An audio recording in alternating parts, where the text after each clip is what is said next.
Quand le Tour de France 1966 s'invite dans les campagnes de Haute-Garonne, la chaleur est saisissante. Et l'étape qui mène les coureurs en direction de Revel illustre à merveille l'expression entrée dans le dictionnaire du cyclisme, la chasse à la canette.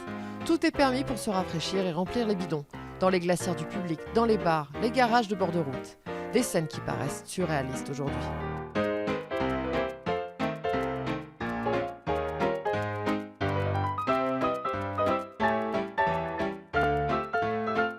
Et ce jour-là, Rudi Altig, dans son maillot Molteni, est bien décidé à ne pas perdre trop de temps dans ses ravitaillements improvisés.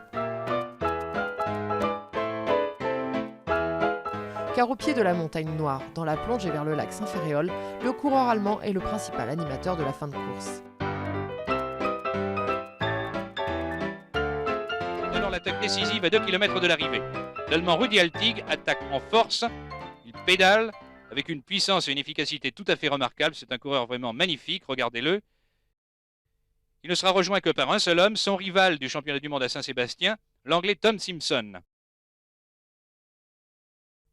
C'est donc le sprint pour la première place entre Rudi Altig et Simpson. Altig, très beau vainqueur de cette étape. Rudi Altig est le premier vainqueur de l'histoire du Tour à Revel.